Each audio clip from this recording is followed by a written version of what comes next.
Bonjour à tous. Écoutez, ravi de vous retrouver encore pour une nouvelle session, première session du mois de novembre.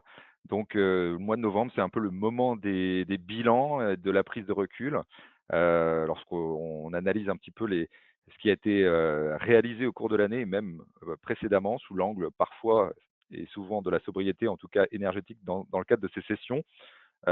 Voilà, donc on prend un petit peu de recul ce qui a fait un peu l'impact ces dernières années de la réduction des consommations d'énergie, il faut le dire, hein. Le premier levier, c'est l'aspect réglementaire. Vous le savez, c'est le décret tertiaire, c'est le décret Bax, la loi APER.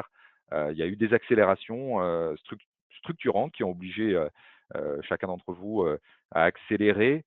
Rien que, par exemple, sur la dimension photovoltaïque, on est passé de 1 gigawatt crête à 5 gigawatts crête, sur l'année 2025.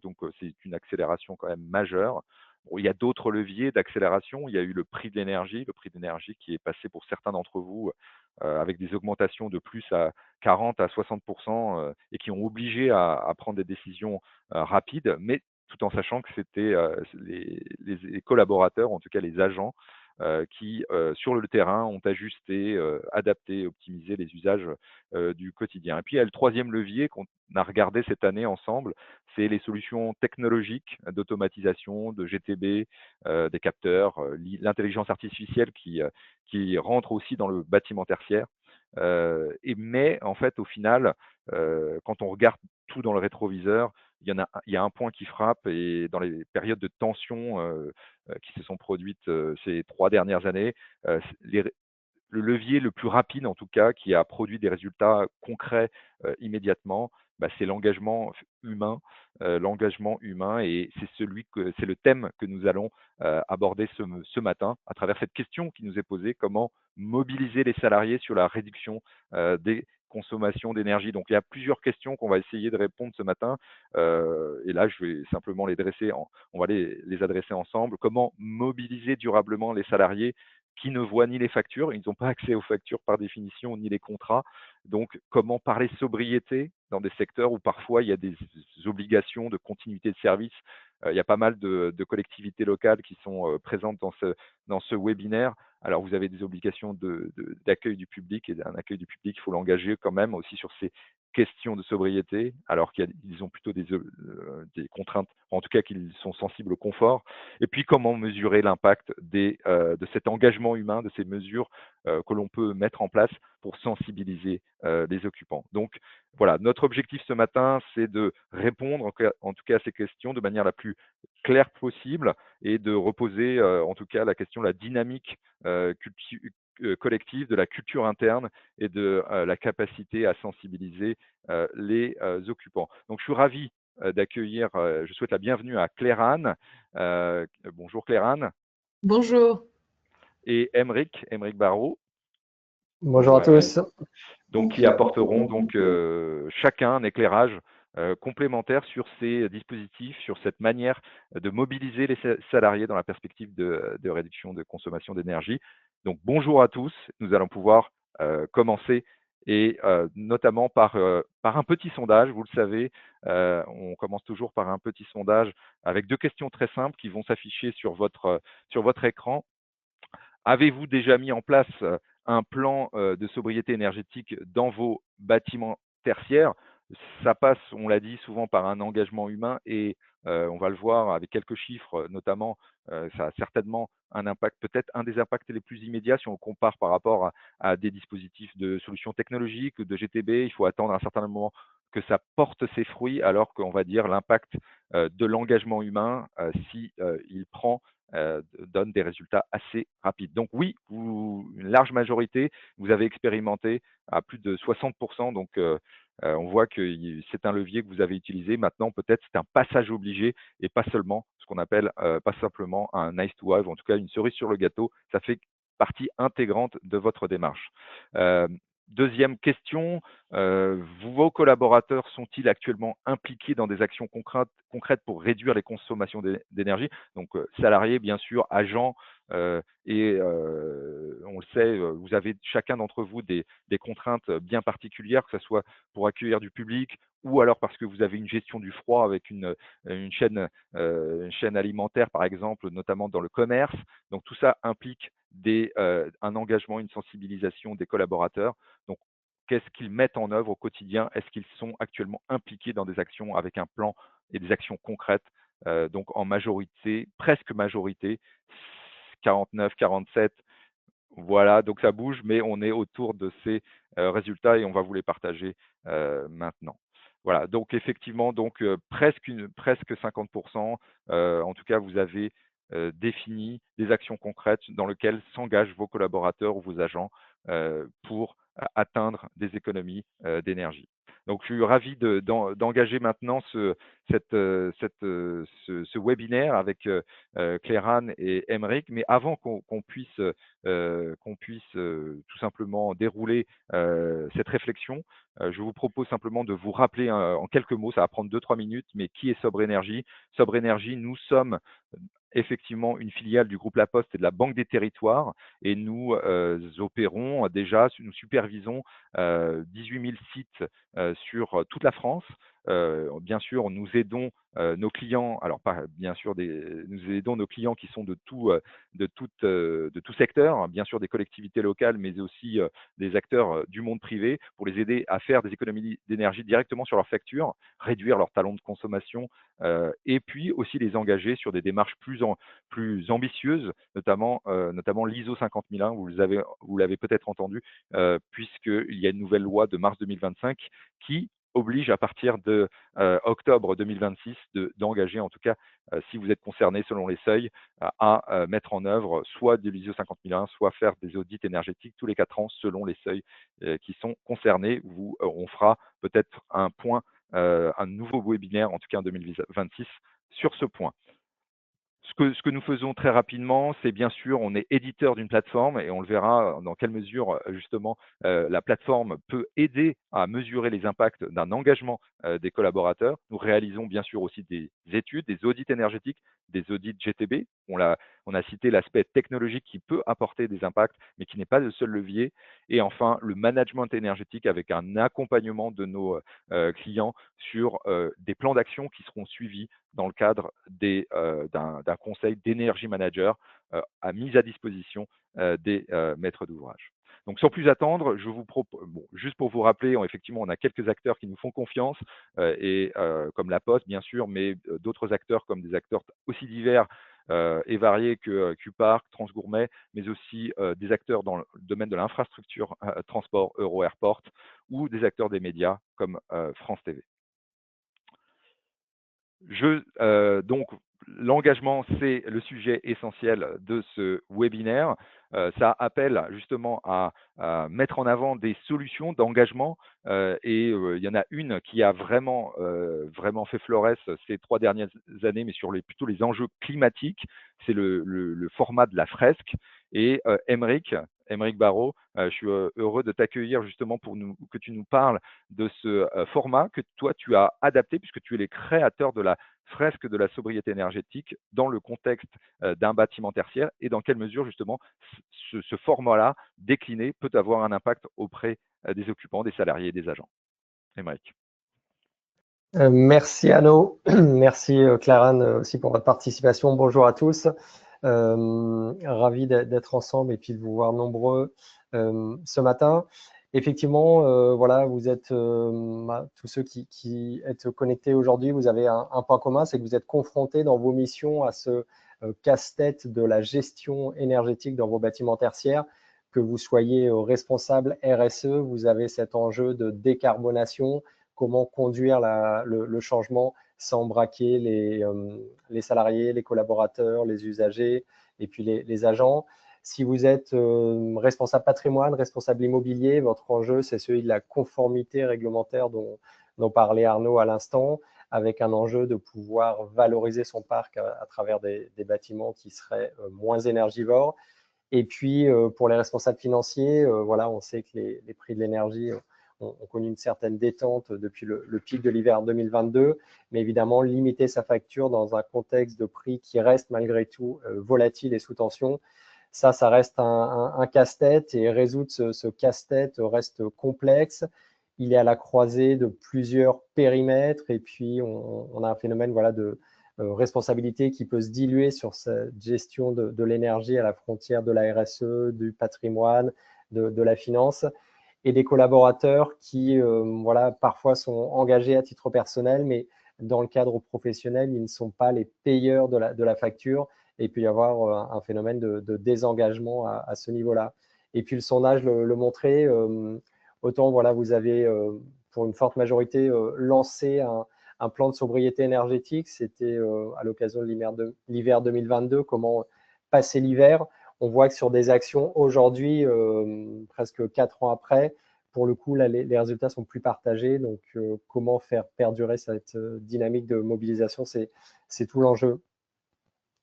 Et c'est pour ça qu'on a, voilà, pour essayer d'engager cette démarche de manière durable, surmonter ces freins, qu'on a pu imaginer ce concept de la fresque de la sobriété énergétique. L'enjeu, c'est d'aller répondre à vos agents, à vos collaborateurs, par exemple Léa, qui serait engagée à titre personnel, mais elle a besoin d'outils de formation pour l'accompagner, pour aller embarquer, convaincre des collègues, peut-être comme Patrick, qui lui est plutôt volontaire, mais il va avoir besoin d'être motivé. Ça peut passer par voilà, ce rôle d'ambassadeur, de représentant sobriété.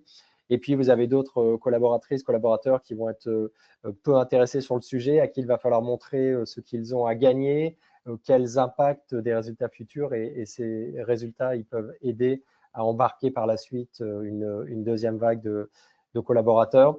Et puis certains, voilà, comme Bruno pour l'exemple, qui lui sera plus en charge du reporting, il a besoin de coordonner une démarche globale, et il va avoir besoin d'un outil pour pouvoir embarquer de manière assez large, passer à l'échelle dans votre organisation. Et c'est dans ce cadre-là, pour outiller Léa pour l'exemple et engager vos équipes, et bien qu'on a imaginé cette fresque de la sobriété énergétique. Arnaud l'expliquait sur le modèle de la fresque du climat, voilà, modèle à succès depuis maintenant bientôt 5 ans. Un atelier participatif où on rend les participants acteurs de la démarche. Ça, c'est gage de réussite, de pouvoir vraiment expérimenter par soi-même pour s'approprier ces enjeux.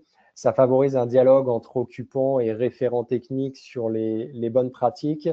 Donc voilà, c'est cette dimension participative à base d'une 50aine de cartes. Il y a aussi la dimension ludique. L'enjeu, c'est voilà, de partager de manière concrète des bonnes pratiques pour intéresser ceux qui étaient un peu plus éloignés, un peu plus réfractaires, dans une dimension voilà, ludique et non culpabilisante. Et puis l'objectif, c'est aussi de s'emparer des solutions, de pouvoir diffuser cette sobriété, diffuser votre stratégie énergétique. C'était l'enjeu pour l'exemple de Bruno dans une dimension de passage à l'échelle. Très concrètement, voilà à quoi ça ressemble, cette fresque de la sobriété énergétique. Vous avez ici quelques exemples des cartes de la fresque. On aborde évidemment les chiffres clés, les usages, les enjeux d'exploitation des équipements. Vous le voyez, on parle de veille cachée, on parle aussi d'actions de réglage et puis des travaux plus ambitieux, pompe à chaleur, rénovation thermique. Et à la clé, eh bien, grâce à cet atelier et puis plus largement l'ensemble des actions d'exploitation en général, ces actions de sobriété, la tendance, c'est qu'on peut aller chercher 10 à 15% d'économie en moyenne. Ça, c'est le chiffre qui est donné par l'Observatoire de l'immobilier durable, donc qui publie chaque année son baromètre de la performance énergétique, que ce soit sur le résidentiel et sur les bâtiments tertiaires. Voilà, 10 à 15%, c'est peu, mais c'est beaucoup à la fois. C'est en tout cas substantiel et ce n'est pas négligeable. Et ce type d'atelier peut aider à aller contribuer à ces économies. L'enjeu, vous l'avez compris, c'est comment on passe à l'échelle dans l'organisation. C'est l'objet de cette dernière carte dans la phase ultime de l'atelier, une fois qu'on a établi la fresque et bien compris les enjeux, les chiffres clés. Cette dernière carte, l'idée, c'est d'aller remonter des idées, construire un plan d'action à l'échelle de votre organisation, encore une fois, que vous soyez en collectivité, en entreprise, faire remonter des pratiques qui sont peut-être expérimentées sur certains bâtiments et puis qu'on peut aller challenger et déployer plus largement, passer à l'échelle des initiatives parfois isolées, et ça permet de mettre en place l'ensemble des briques du puzzle.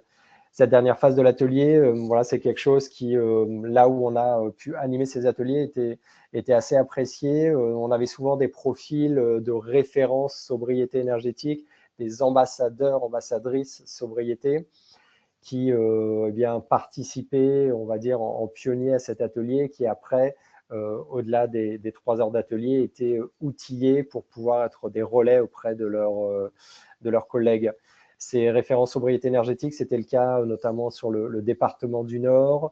Et puis en entreprise, on avait des profils, voilà, responsables immobiliers, responsables RSE, notamment chez Bouygues, auprès de qui on a pu animer, ou encore Crédit Agricole Immobilier, qui eux avaient un enjeu d'aller s'engager dans le championnat de France des économies d'énergie, le fameux concours Cube pour ceux qui ont peut-être déjà expérimenté. Et là, voilà, cet atelier de la fresque était un outil pour lancer une dynamique, passer à l'échelle cette dynamique avec les ambassadrices, ambassadeurs sobriété ou les référents RSE engagés sur le sujet. Le secret, pour terminer cette première partie, bien sûr, c'est de pouvoir créer de la récurrence, pérenniser la démarche d'engagement dans la durée. Ça va passer par des messages voilà, qui sont déployés comme autant de piqûres de rappel de manière assez régulière, par un atelier qui peut encore une fois lancer ou accélérer la dynamique, par des messages impactants. Ça peut passer par de l'affichage, vous avez ici quelques exemples. Ça passe évidemment par la dimension ludique du challenge. On sait que c'est un levier pour embarquer certaines équipes, peut-être parfois un peu plus réfractaires au départ, mais avec l'attrait du gain et l'aspect compétition, comme le championnat de France des économies d'énergie, Cube, eh bien, ça aide à embarquer les équipes. Et puis l'enjeu, voilà, c'est aussi de pouvoir mesurer tous ces résultats. Ce sera l'objet de la dernière partie du webinaire. Au-delà de ces enjeux purement énergie et kilowattheure CO2 du bâtiment, évidemment, la démarche de mobilisation elle peut s'engager plus largement au-delà même des bâtiments. Merci, Bric. Je pose une question tout simplement, et d'ailleurs j'incite vraiment l'audience qui est nombreuse aujourd'hui, comme quoi l'engagement n'est pas le parent pauvre de l'énergie, mais est bien un dispositif important. Juste une petite question, et j'incite aussi l'audience à poser des questions directement dans votre chat. On prendra le temps à la fin d'apporter toutes les précisions. Le format de la fresque, c'est sous forme de table de 10-15 personnes, c'est ça, Émeric? Alors, pardon, je rallume le micro. Effectivement, on est sur des formats jusqu'à, c'est ça, 10-12 personnes par table. On peut avoir 2 groupes en parallèle, donc vous pouvez mobiliser jusqu'à une vingtaine de personnes.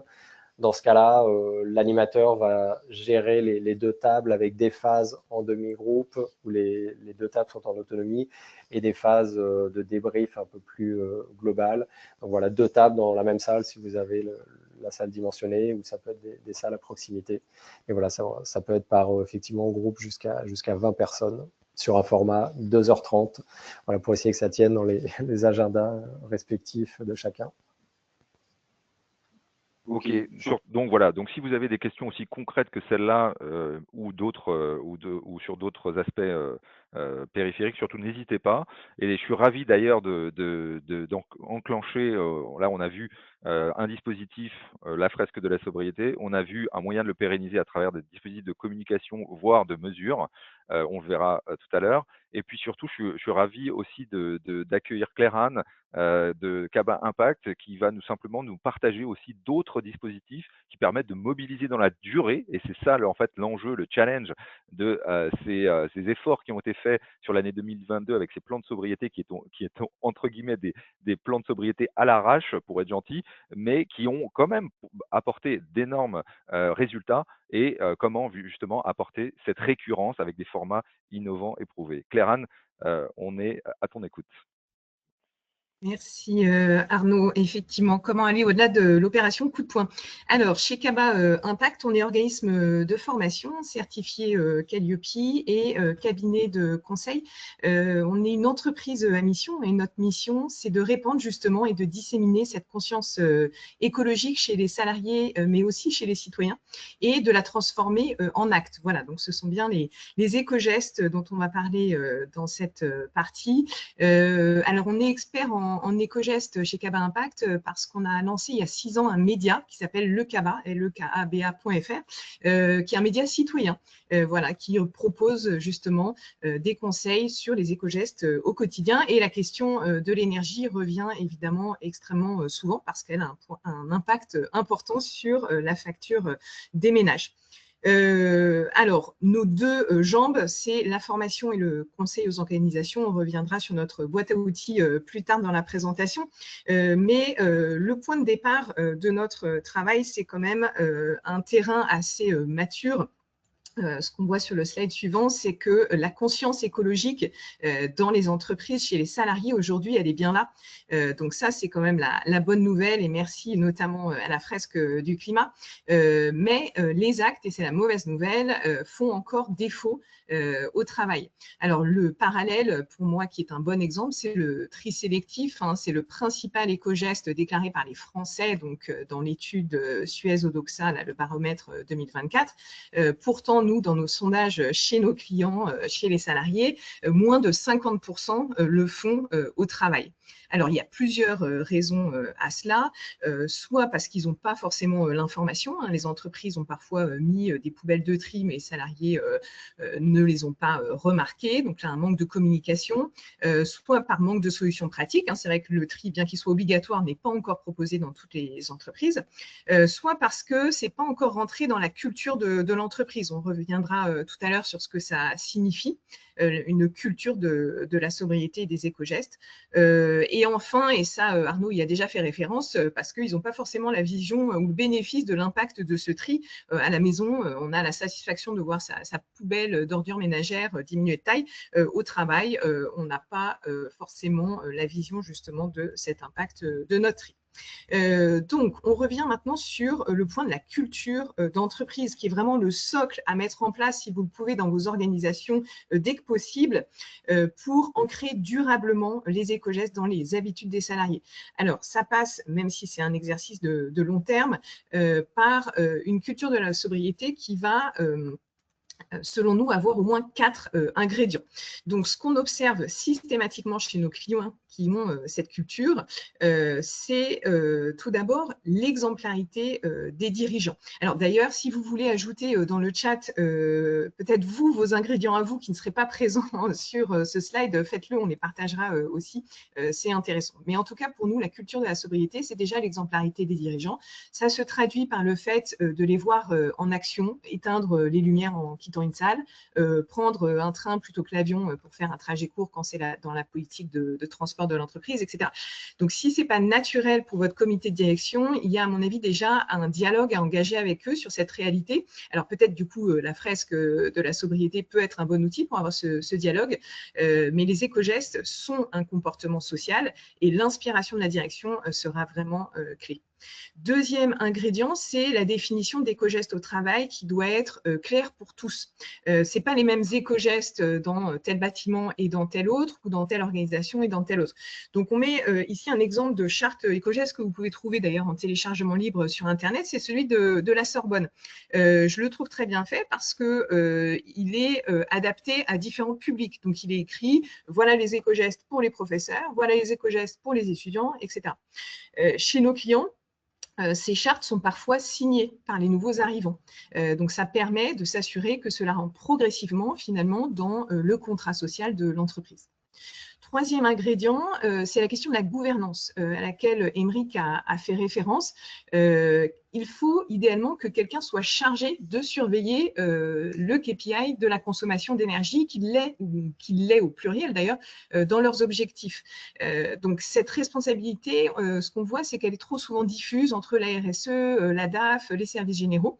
Donc, idéalement, il faut un responsable de l'objectif énergétique, même si derrière, ça peut être un comité qui pilote ou un groupe de personnes, mais il doit y avoir au moins une personne qui se lève le matin et se couche le soir en se disant c'est mon objectif. Dernier ingrédient, c'est la question de la communication, hein, qui reste l'huile de ce moteur. Je faisais référence voilà, au tri des déchets. Bon, là, souvent, il y a quand même de vrais défauts de communication sur le fléchage des poubelles. Donc, pour entretenir en permanence le dialogue, il faut une bonne communication sur les économies d'énergie, qui ne doit pas être uniquement sur les objectifs, mais aussi sur les résultats. Il faut mettre en avant des projets de travaux, par exemple, des investissements, aussi les personnes qui sont chargées de ces services généraux et des réductions d'énergie pour que ce soit visible de tous. Alors, on va maintenant vous proposer un parcours de mobilisation sur ce slide. Si vous partez de zéro en matière de mobilisation des salariés, ce schéma vous permettra de construire votre propre plan d'action ou en tout cas d'identifier vos priorités. Donc, le premier niveau, c'est déjà le diagnostic pour établir quelle est votre marge de progression sur les éco-gestes salariés. Tout à l'heure, Émeric a parlé de 10 à 15% d'économie d'énergie en termes de potentiel d'économie, hein, c'est aussi notre observation. Ce qu'il faut, c'est l'atteindre et puis après le maintenir. Voilà. Donc, les outils de cette étape de diagnostic, ça inclut déjà le sondage des salariés sur leurs pratiques actuelles et leurs connaissances. C'est aussi bien sûr l'analyse de vos consommations avec un expert comme Sobre afin de connaître le potentiel précis lié à votre bâtiment et à vos usages. Et puis, plus simplement, faire un tour de vos bureaux en vous mettant à la place de vos salariés pour identifier les difficultés éventuelles sur le réglage des lumières, le réglage du chauffage, etc. Voilà, vraiment un exercice d'empathie et d'expérience utilisateur. L'objectif de cette première étape, donc, c'est de formaliser votre objectif. Donc, comme nous voulons réduire notre consommation de X% par an sur les 3 prochaines années, et de formaliser le rôle de chacun dans un document socle auquel je faisais déjà référence tout à l'heure, donc le livret ou la charte éco-geste. Le deuxième niveau de la mobilisation, c'est la formation. Donc, avec le sondage salarié, vous avez peut-être identifié des besoins de formation. Dans tous les cas, ces formations se révèlent très importantes pour transmettre les objectifs et le livret éco-geste. Alors, ça peut être d'ailleurs des formations sous forme de fresques de la sobriété énergétique. Alors, ce qui est intéressant, c'est que c'est un temps de remontée d'informations précieuses sur les pratiques, hein. Ce n'est pas des formations descendantes, bien sûr, c'est de la forme action. Chez un client récemment, j'ai une participante, par exemple, qui nous a remonté son observation que l'organisation des horaires de travail contraignait son équipe à allumer l'ensemble des machines 1 heure avant le début effectif de la production, sans que ces machines donc, soient utilisées. Il y avait une optimisation dans la procédure et donc dans les horaires de travail de chacun à apporter pour économiser tout de même 1 heure par jour de temps de fonctionnement de ces machines. Voilà, c'était un bel exemple, j'ai trouvé, de remontée qui était permise par ce temps d'échange que propose la formation quand elle inclut vraiment tous les salariés. Donc, les outils à disposition, on a parlé de la fresque, vous pouvez proposer du e-learning aussi, des formations en visio, en hybride, et chaque équipe, là c'est quand même une bonne pratique, peut bénéficier de modalités différentes en fonction de la localisation de leur bâtiment et de leur façon de travailler. L'objectif là, c'est de pouvoir s'assurer que chacun connaît les leviers à son niveau de contribution de consommation sur la consommation d'énergie. La troisième étape de ce parcours, c'est l'animation. Donc là, c'est le plus dur, puisque entretenir dans le temps la réduction de la consommation d'énergie, ça demande justement de l'énergie. Donc l'objectif de cette étape, c'est de maintenir un niveau de vigilance permanent. Émeric a fait référence à la répétition. Moi, j'appelle ça finalement du brainwashing. Ce n'est pas très valorisant, mais c'est la réalité. Il faut avoir en fait un calendrier annuel avec des événements et des actions prévues régulièrement. Donc voilà, le comité chargé des réductions d'énergie doit avoir ce calendrier. Là, les actions proposées dans le cadre de l'animation, c'est plutôt sur la base du volontariat. On ne recommande pas de rendre ça obligatoire. Et les outils à disposition, alors là, sont très larges. On reviendra dessus avec des exemples clients, mais nous, il y a un petit jeu de cartes qu'on aime bien qui s'appelle Carbonique, que vous pouvez acheter dans le commerce, alors qui va au-delà des économies d'énergie, qui parle aussi d'autres types d'éco-gestes, mais qui est voilà, un outil dont s'emparent assez facilement les salariés. Il y a toutes sortes d'ateliers qu'on peut proposer sur la pause déjeuner ou aussi dans le cadre de journées de la planète ou journées balisées dédiées au développement durable. Ce qu'on recommande, c'est de faire aussi un lien avec les éco-gestes à la maison. Ça mobilise fortement les salariés, puisque derrière, ils voient qu'ils peuvent faire des économies aussi à la maison. Et le dernier niveau donc, de ce parcours de mobilisation, ça va être le suivi, la valorisation des résultats. Donc, ce qu'il faut, c'est arriver à motiver par la communication des réalisations dans cette étape. Alors, ça passe par des reportings, bien sûr, mais aussi par une réflexion sur le partage des bénéfices de ces économies avec les salariés. Donc, si on prévoit, par exemple, de réduire de 10% la consommation d'énergie, il peut être intéressant de se dire, est-ce que voilà, j'en reverse pas une partie à mes salariés avec voilà, une enveloppe dédiée pour remercier les salariés d'avoir participé à cet effort et pour que cela dure dans le temps. On va y revenir, mais nous, on a des clients qui ont mis ça en place avec succès. Donc, quelques exemples clients maintenant. Sur cette page pour intervenir sur chaque objectif.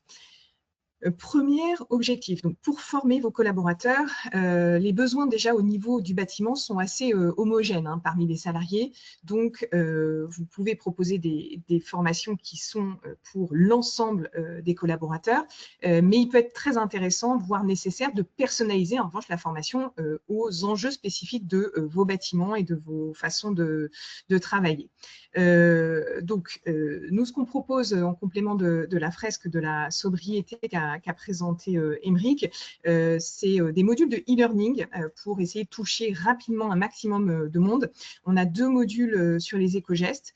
Alors qui vont au-delà de la consommation d'énergie. Hein, ils parlent d'autres sujets, mais après, on peut personnaliser pour vos besoins spécifiques.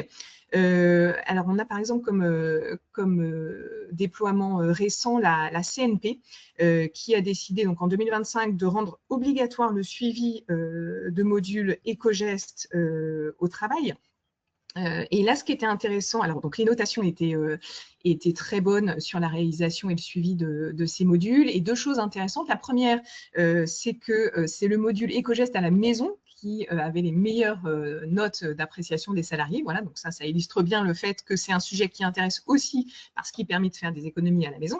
Et deuxièmement, la CMP, pour s'assurer de la réalisation par tous de ces formations, avait intégré cet objectif de suivi de formation dans la rémunération collective annuelle et variable de l'entreprise. Voilà. Donc, ils ont créé par cette rémunération une véritable dynamique autour du sujet.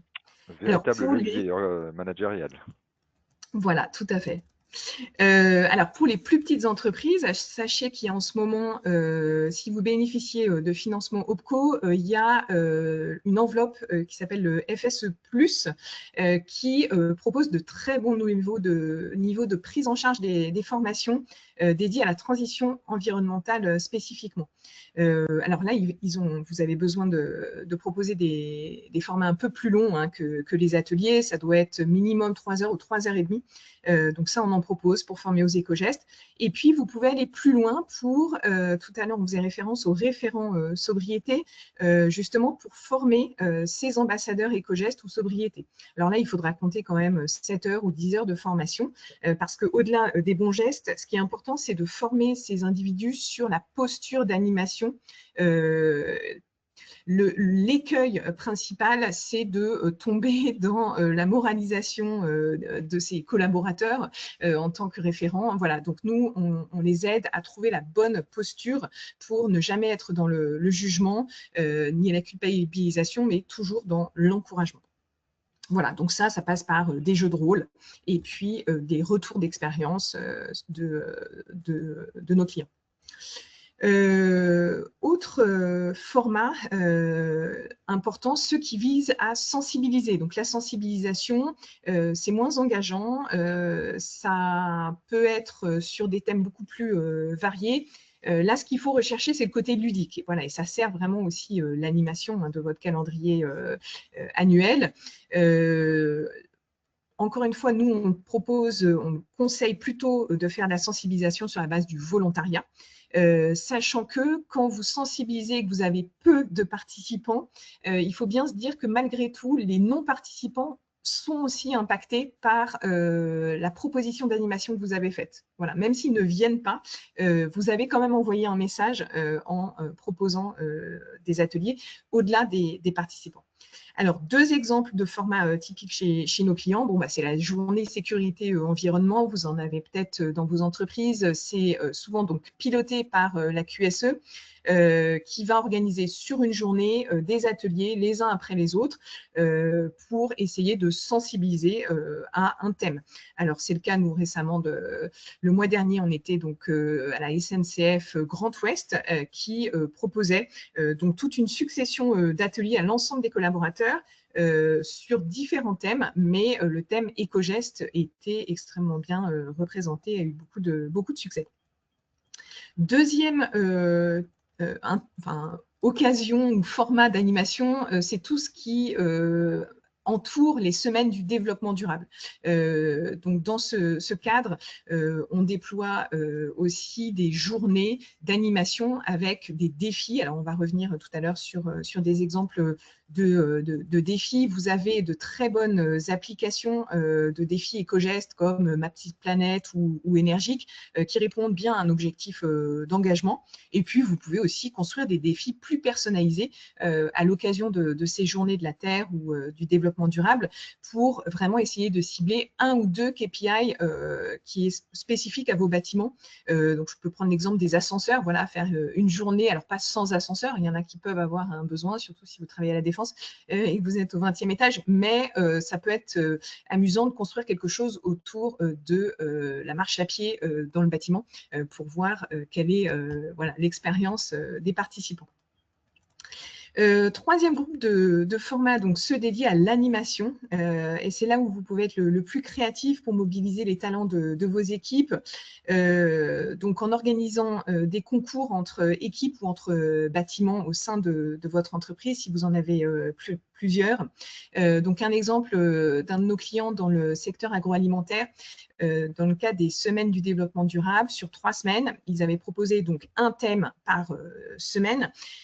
Une des semaines était dédiée à la réduction des consommations d'énergie et donc ils avaient proposé une infographie adaptée à l'entreprise et aux bâtiments occupés par l'entreprise et un défi associé. Donc nous, on préparait pour eux ces affiches et la mesure du succès s'est faite aussi par le suivi des salariés ayant scanné, donc il y avait un QR code sur chacune des affiches et ça donnait accès à un quiz voilà, pour s'assurer que les éléments de l'infographie avaient été assimilés par les personnes qui participaient.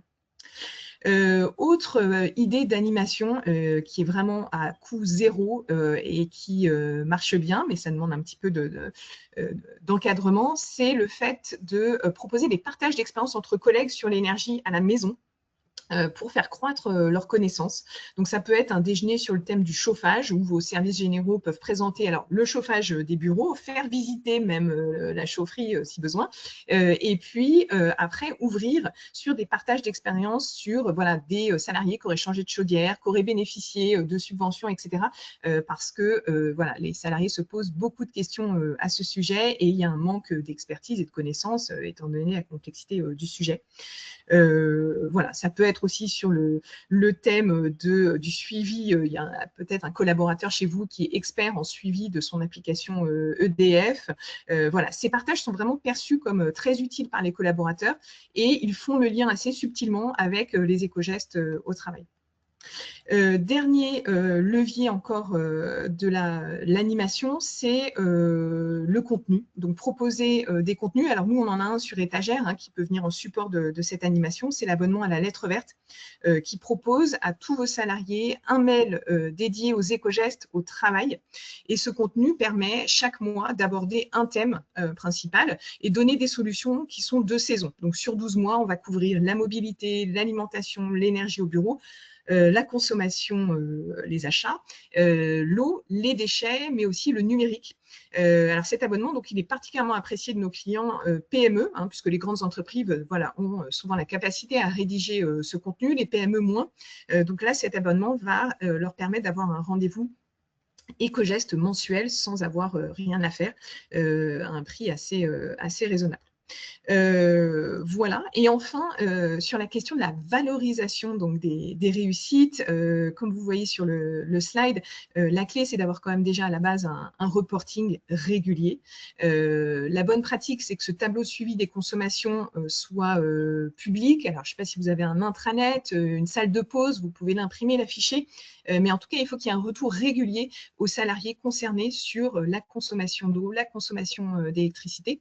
Alors, sur ce point, encore une fois, pour reboucler avec la question des rémunérations, on a un client qui est une foncière qui a inclus dans ses objectifs annuels la réduction, donc ça c'était en 2024, la réduction de 10% de la consommation d'énergie avec une enveloppe financière pour, voilà, qui était un objectif collectif pour motiver l'ensemble des salariés. Et cette prime de fin d'année donc a été extrêmement appréciée. Et donc, c'est là où on voit dans ces moments-là le potentiel hein, vraiment de l'éco-geste sur la facture d'énergie. Mais la valorisation donc, des résultats au-delà de la partie financière, c'est aussi beaucoup de création de contenu sur vos sites, dans vos séminaires internes pour présenter, donc penser à présenter les réalisations côté énergie et mettre en valeur les responsables de ces succès. Donc les outils, ce sont les intranets, votre site internet. Et les thèmes à couvrir, c'est voilà, des sujets sur lesquels vous ne pensiez peut-être pas écrire un article un jour, mais l'isolation de votre bâtiment, le suivi de travaux, les résultats même de votre diagnostic énergétique ou la mise à jour de votre bilan carbone. Tout ça, ça alimente la compréhension par vos salariés des enjeux. Et ça transmet le sentiment qu'il y a vraiment une dynamique de changement et que ce n'est pas juste le salarié qui est mobilisé pour changer ses comportements. Voilà pour quelques idées de format ou d'action. Alors, pour conclure et vous motiver à votre tour à proposer un rendez-vous éco-geste salarié si vous ne l'avez pas déjà, je vous propose ici donc un code promo pour vous abonner avant le 30 novembre. Alors, la date de l'abonnement peut être ultérieure. Vous avez juste à envoyer un mail à l'adresse mail qui est présente sur le slide, donc abonnement@cabinimpact.fr et vous aurez accès donc à un an d'abonnement au tarif réduit de 450 € par an. Alors sur la droite, vous voyez la dernière lettre envoyée en octobre et vous pouvez aussi demander en téléchargement sur notre site gratuitement une lettre pour voir un peu le format et le type de sujet, comment on traite ces sujets. Voilà. Mais une fois abonné, vous aurez aussi accès à 12 mois d'archives donc qui peuvent alimenter d'autres communications que vous avez entre-temps besoin de faire. Merci beaucoup Claire-Anne pour ces précisions et vous voyez que on concocte aussi dans le cadre de nos webinaires des opportunités un peu spéciales. Merci beaucoup en tout cas de cette opportunité, on va dire événementielle. Et puis d'ailleurs, c'est le Black Friday. Hein. Voilà, une sorte de Black Friday, même si, bon, attention, la sobriété, il ne faut pas faire trop, mais celle-là, vous pouvez la prendre puisque justement, elle est justement particulièrement sobre. Je rebondis justement sur les aspects d'indicateurs. Tu parlais d'indicateurs et d'alignement stratégique avec la direction générale qui met en place des incentives, on va dire, collectives pour atteindre des économies d'énergie qui sont liées à des primes. Mais pour ça, il faut avoir justement une maîtrise ou en tout cas une mesure des économies d'énergie. Et je laisse la main à Aymeric qui va pouvoir compléter ce propos. Oui, merci Arnaud. On voulait terminer ce webinaire par un rapide retour d'expérience pour pouvoir mesurer l'impact d'une démarche réussie de sobriété énergétique. L'enjeu, Claire-Anne, vous le rappeliez, c'est vraiment de mobiliser les collaborateurs qui parfois sont déjà engagés à titre personnel et puis les managers. À titre d'exemple, sur la fresque, voilà, on a des profils de fonctions plus administratives avec des profils un peu plus techniques et c'est bien ce dialogue de montrer que tout le monde est concerné, des référents techniques sur le terrain, aux collaborateurs et aux managers. Et puis l'autre dimension, c'est vraiment, oui, de pouvoir partager ces résultats et les impacts positifs. Ça, c'est primordial pour pérenniser la démarche et embarquer de nouvelles équipes. L'enjeu, c'est cette boucle d'amélioration continue, une boucle vertueuse. D'abord, pouvoir repérer vos sites énergivores, donc prioritaires. Là, vous avez besoin d'une plateforme de suivi de vos consommations d'énergie, comme la nôtre, par exemple, Datamark Neo. Elle va vous permettre de repérer ces bâtiments sur lesquels mobiliser vos occupants par des actions type atelier fresque et sensibilisation ou des actions un peu plus techniques sur le réglage, l'optimisation des équipements via le conseil d'Energy Manager. Ensuite, et bien évidemment, troisième phase, vous allez pouvoir mesurer ces impacts en kilowattheure, en CO2 et puis en euros, et cela mois après mois. Et puis l'enjeu, c'est évidemment de pouvoir partager ces résultats. C'est vraiment l'importance, Claire-Anne en parlait, de voilà, rendre les fruits, entre guillemets, de ce qui peut apparaître pour certains comme des efforts, partager ces résultats pour amplifier la démarche. Ça, c'est ce que nous avons fait, par exemple, avec le groupe La Poste et son parc XXL, entre guillemets. Quelques indicateurs ici, c'est 10 000 bâtiments un peu partout sur le territoire français, près de 6 millions de mètres carrés, avec, vous le voyez, une typologie multiple. Et puis, eh bien, là-dessus, alors on a déployé notre plateforme Datamark Neo pour pouvoir suivre l'ensemble des consommations de ces bâtiments-là. On a mis en place des actions de conseil avec des energy managers pour repérer les dérives de consommation sur les sites prioritaires. Et puis, on a mis en place aussi voilà, des actions de sensibilisation des occupants via le concours Cube, via des affichages. Je vous ai mis ici, par exemple, le site de Nantes qui a déployé une centrale solaire. Et là, l'enjeu, eh c'était de communiquer, de sensibiliser les occupants du bâtiment à l'importance de consommer au bon moment, idéalement couplé sur la production photovoltaïque. Un exemple de conseil d'énergie manager, voilà, en partant de la courbe de charge électrique de ce site-là, par exemple, eh bien, un energy manager chez Sobre Energy a pu traduire en carte de chaleur. L'objectif, c'est de rendre visuellement accessibles les dérives de consommation électrique sur les périodes de nuit, donc ce qu'on appelle le talon de nuit. Vous voyez, dès qu'on a des couleurs qui virent au jaune, vert et qui montent même dans des couleurs plus foncées, ça veut dire qu'il y a des consommations restantes, alors que c'est une phase de nuit où normalement on devrait peu consommer. Vous avez le avant sur le graphique du haut et puis le après sur le graphique du bas. Et vous voyez que, eh bien, en repérant ces dérives, en conseillant un meilleur réglage des équipements et de la GTB, c'est par exemple voilà, 260 € par mois sur ce site-là. Et ça, eh bien, si on élargit à plus grande échelle, ce sont des gains substantiels. C'est le tableau sur la dernière slide. En 6 mois d'accompagnement, alors sur le périmètre, voilà, première partie de l'année 2025 versus 2024, vous voyez qu'au niveau national, on a pu mesurer 3% de consommation en moins, et puis même jusqu'à près de 8%, ça c'est pour une des régions pilotes qui est particulièrement impliquée dans cette démarche. Ça représente voilà, autour de 200 000 € d'économie sur cette région-là. Et puis, eh bien, si toutes les régions étaient aussi impliquées que celle-ci, vous voyez que le potentiel d'économie, il est très substantiel. Donc voilà, ça, c'est des économies à court et moyen terme qui ne sont évidemment pas négligeables à l'échelle d'un grand parc. Et puis chacun, voilà, même sur des périmètres plus restreints à l'échelle de vos collectivités ou entreprises, vous pouvez faire des calculs rapidement. Évidemment, pour aller plus loin, je pense aux enjeux du décret tertiaire. Là, vous devrez passer par la phase de travaux, vous aurez besoin d'audits énergétiques. Ça, c'est aussi un accompagnement qu'on propose chez Sobre Energy. On peut en reparler peut-être à l'occasion des questions. Mais en tout cas, voilà, vous avez déjà ce retour d'expérience sur des actions plus court et moyen terme. Et on est à peu près dans les temps pour les questions-réponses.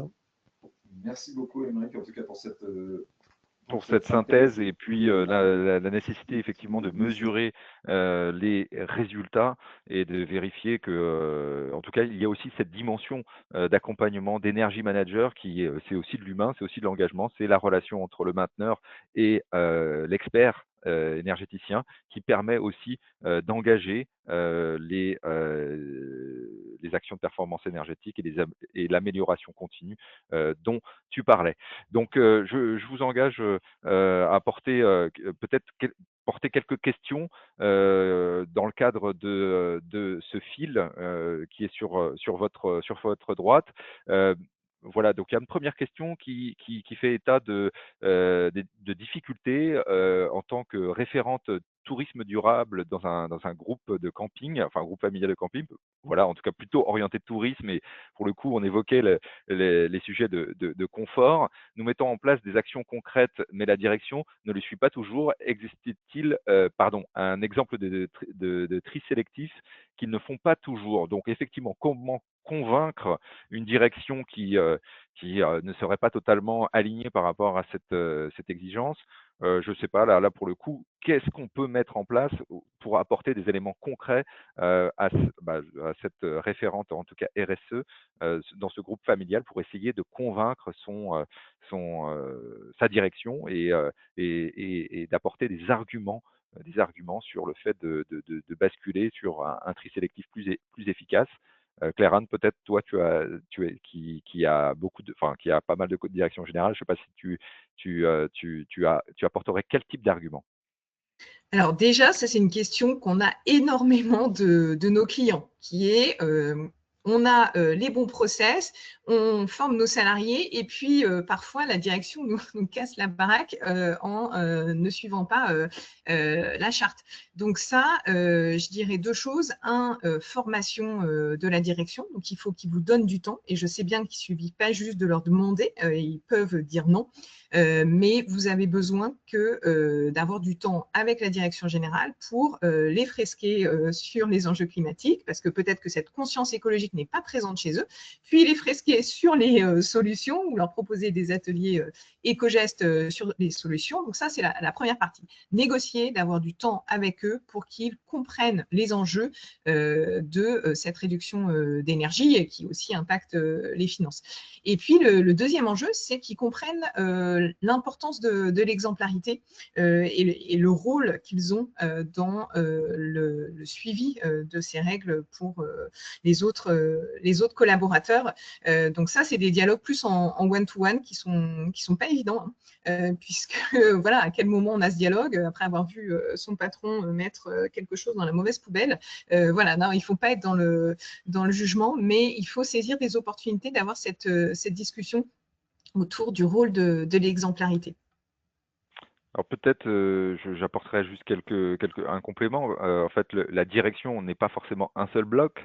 Il y a peut-être une stratégie d'alliance, en tout cas d'identification de gens qui sont peut-être plus sensibles au sein du comité de direction, et à ce moment-là, identifier ces personnes et d'en faire des porte-parole, des ambassadeurs, Oui. voire de commencer par ces personnes-là dans un premier temps, de manière informelle, et puis après, peut-être que ces personnes-là, engagées, ou en tout cas se feront les porte-parole auprès d'éventuellement du fondateur ou du dirigeant qui est le décideur final, on va dire, et à ce moment-là, pour essayer de petit à petit de créer au moins le premier pas qui fera qu'il y aura peut-être un engagement de fresque ou un engagement d'atelier. Et puis, c'est un chemin, c'est un voyage, et à ce moment-là, cette stratégie des petits pas pourra donner ses fruits. Voilà ce que je pourrais donner. Je ne sais pas si, Aymeric, toi, tu as d'autres conseils de ce type?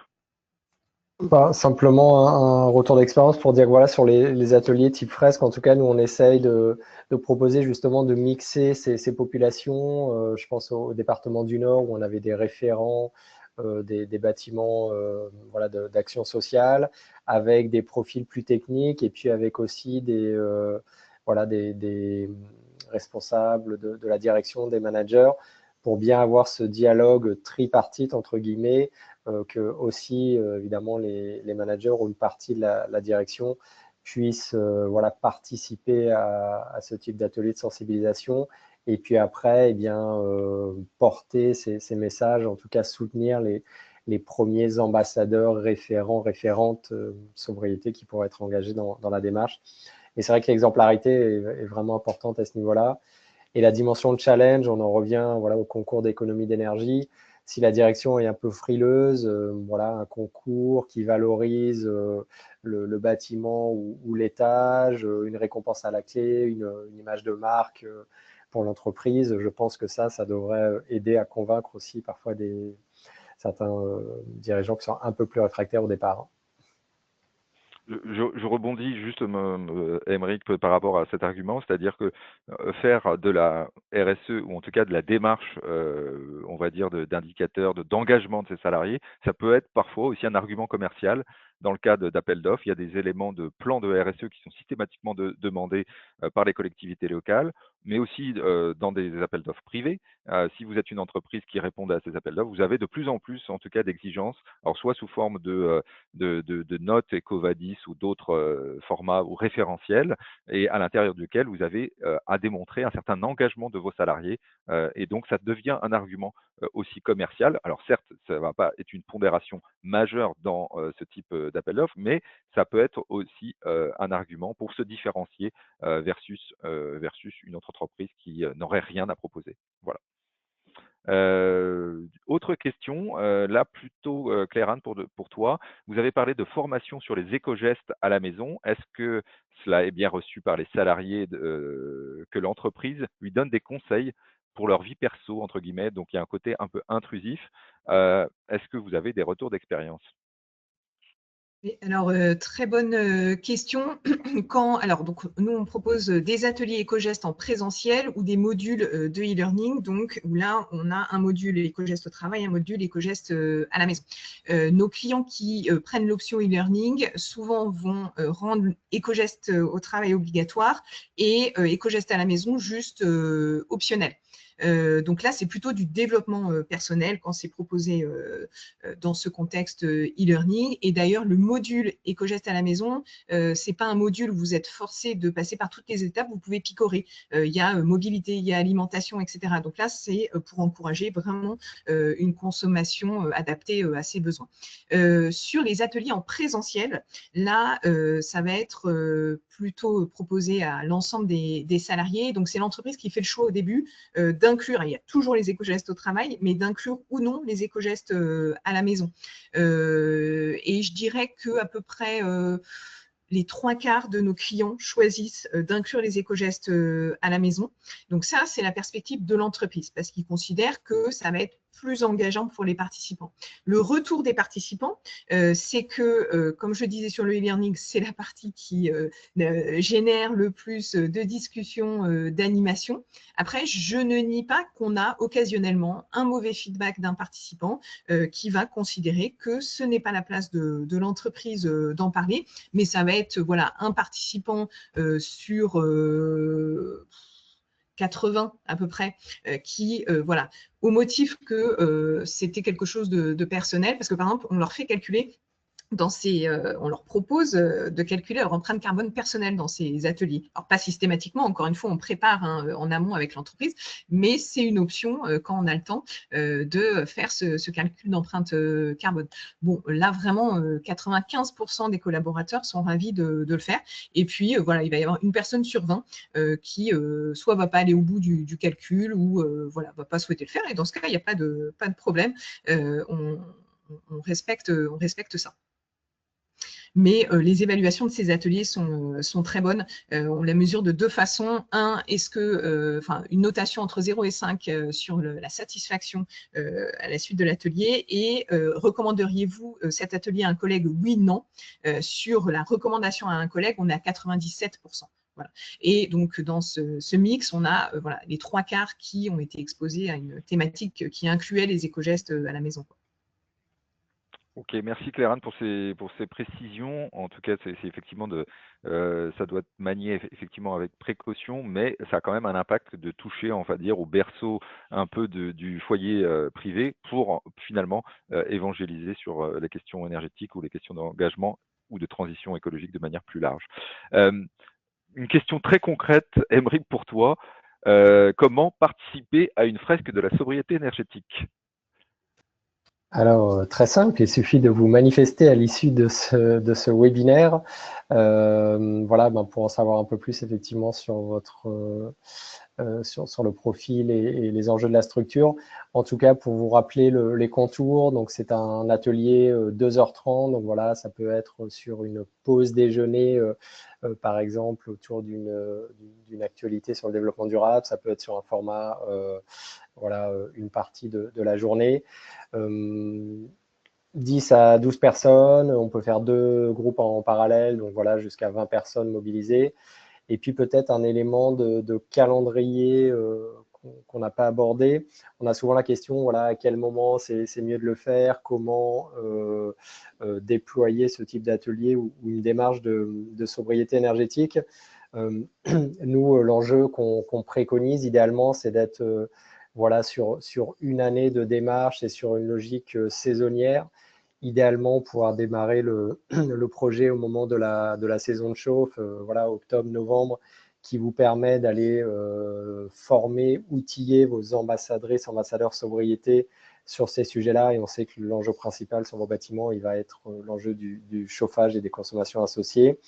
Et puis, voilà, au printemps, les enjeux du numérique, l'été, les enjeux évidemment climatisation. Et en tout cas, l'atelier peut être le point de départ de la démarche. Ça peut être aussi un accélérateur, une relance si vous avez déjà une démarche engagée. Et puis l'enjeu, c'est qu'à l'issue d'une année voilà, de suivi et de sensibilisation sur vos bâtiments, vous pouvez aller mesurer les gains avec un outil de suivi.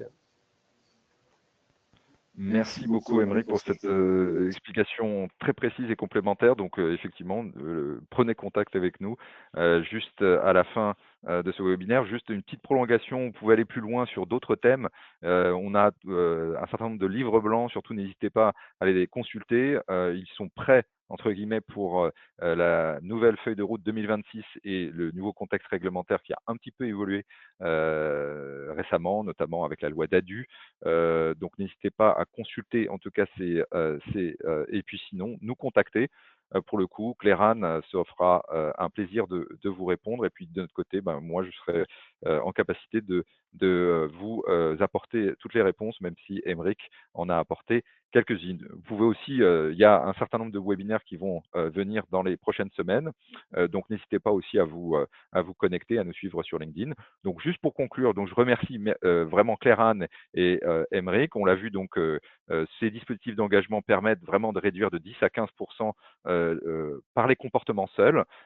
Donc l'engagement humain, c'est vraiment quelque chose qui n'est pas un parent pauvre de l'efficacité énergétique. Ça permet de pérenniser aussi les gains et de donner du sens à la démarche. Donc à l'approche de 2026, je le dis, mais on l'abordera dans les prochains webinaires. Il y a la fin de l'arène qui est notamment important, qui risque d'apporter un peu de volatilité, notamment sur le prix de l'énergie. Donc tout ce qui permet d'engager les salariés de manière pérenne, c'est un pilier, le quatrième pilier qu'on évoquait finalement par rapport aux autres, que sont la réglementation, le prix et la technologie, et qui permet finalement d'avoir cette culture d'entreprise qui n'est pas simplement un bonus, mais qui est aussi une condition de réussite. Voilà. Donc merci pour votre participation à tous ce matin, et puis à très bientôt pour poursuivre ces échanges, notamment sur les perspectives ouvertes pour 2026. Voilà, très bonne journée à tous, et puis à très bientôt. Merci beaucoup. Merci et bonne journée à tous.